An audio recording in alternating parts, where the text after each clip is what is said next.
की आपण उपोषणावर झडप मोर्चा इथे आंदोलन करत आहात, काय आपले मुद्दे आहेत, काय आपले मागण्या आहेत? एकात्मिक आदिवासी विकास प्रकल्प जव्हार जिल्हा पालघर यांच्या अंतर्गत वासल्य प्राथमिक आश्रमशाळा आहे जी चापके तलावलीमध्ये आहे आणि या आश्रमशाळेमध्ये प्रचंड ओढ झालेला आहे।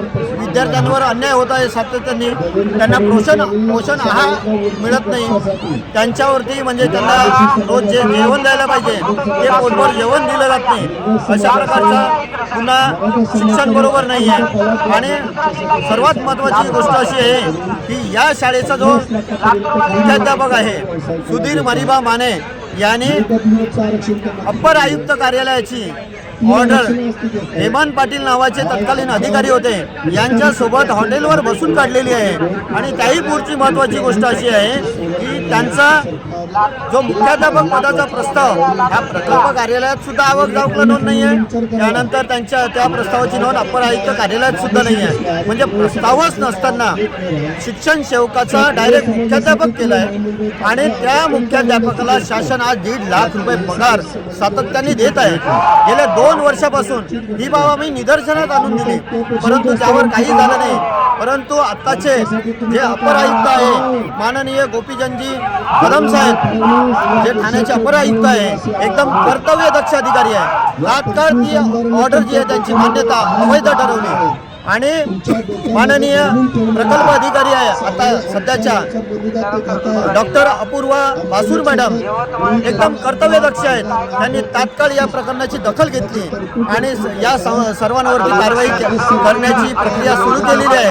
परंतु मुद्दा असा आहे की काही भाग हा प्रकल्प कार्यालयाच्या अंतर्गत येतो, काही आयुक्तांच्या अंतर्गत येतो, काही अप्पर आयुक्तांच्या अंतर्गत येतो। आमची आता मागणी आहे की माननीय आयुक्त नाशिक हे या प्रकरणावरती तात्काळ दखल कधी घेतील, कारण अप्पर आयुक्त साहेबांनी प्रशासक बसवण्याचा प्रस्ताव हा आयुक्त नाशिक यांच्याकडे पाठवलेला आहे।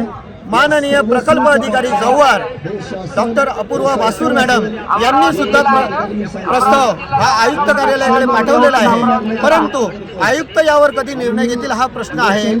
तसंच या आश्रमशाळेत एक विद्यार्थी 3.25 किलो मीठ खातो, 39 लाख रुपयाचं बिल हे सादर करण्यात आलेलं होतं। आता एक विद्यार्थी जर दिवसाला 3.25 किलो मीठ खातो तर त्या विद्यार्थ्यांच्या आरोग्याशी खेळण्याचं काम आदिवासी विभाग करत आहे, संबंधित संस्था चालक करत आहेत।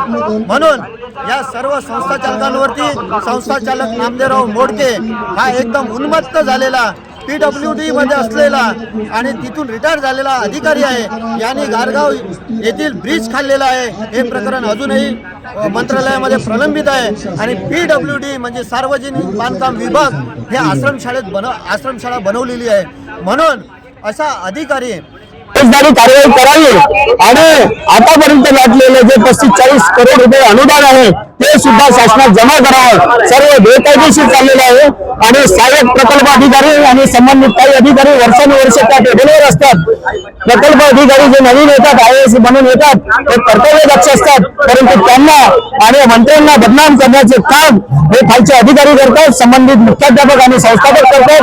म्हणून तात्काळ त्यांची दखल घेऊन यांच्यावर कारवाई करावी अशी आमची मागणी आहे आणि ही शाळा तात्काळ शासनाने त्याचे प्रशासक बसावं आणि यांच्याकडून संस्था ताब्यात घ्यावी ही आमची विनंती आहे। देवेंद्र फडणवीस साहेब यांनी तात्काळ दखल घ्यावी, कारण लाडके बहिणींचे लाडके मुलं आहेत आणि त्यांच्यावर सातत्याने अत्याचार होत आहेत।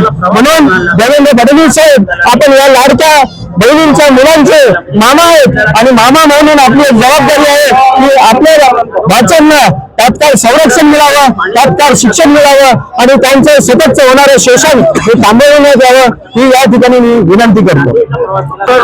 नमस्ते, माझं नाव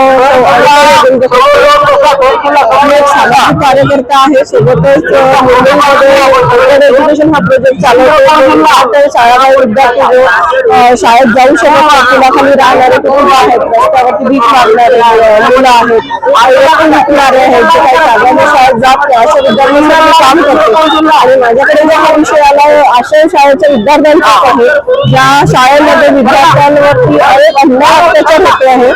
माझ्या कानावर ही पण गोष्ट आली की सुद्धा झाली, कंप्लेंट सुद्धा झाली, सुद्धा लागू दिला, परंतु ते कुठेतरी दबावाखाली दाबल्या गेले आणि महिला राज्य आयोगाकडे सुद्धा याची मागणी केली. जे काही गुन्हे दाबले गेले तरी यावर न्याय मिळाला, परंतु तो अजून सुद्धा त्याला काढलेला नाही आहे. हा आज एका आश्रमशाळेतला विषय नाही, तर असं महाराष्ट्रामध्ये अनेक ठिकाणी आदिवासी आश्रमशाळा आहेत. यामध्ये सुद्धा असे अनेक प्रकरण असतील. आज मला इथून या उपोषणातून हेच सांगायचं आहे की जर अशा आश्रमशाळेमध्ये अशा विद्यार्थ्यांना जर अन्याय अत्याचार होत असेल तर ते फार मोठी खेदाची बाब आहे. आज मुख्यमंत्री साहेबांनी लाडक्या बहीण त्यांचे बरेचसे प्रश्न सोडवलेले आहेत, पण हे जे विद्यार्थी आहेत ते पण त्यांचेच आहेत. त्यामुळे त्यांना न्याय द्यावा. जे उल्लेख झालेले जे संस्थापक आहेत त्यांच्याकडून ही मान्यता रद्द करून त्याचे प्रशासन बसवावा आणि या आदिवासी विद्यार्थ्यांवर त्यांना न्याय द्यावा. त्यांच्यावर कुठेही जे होत असलेला अन्याय थांबवा ही विनंती देखील करते.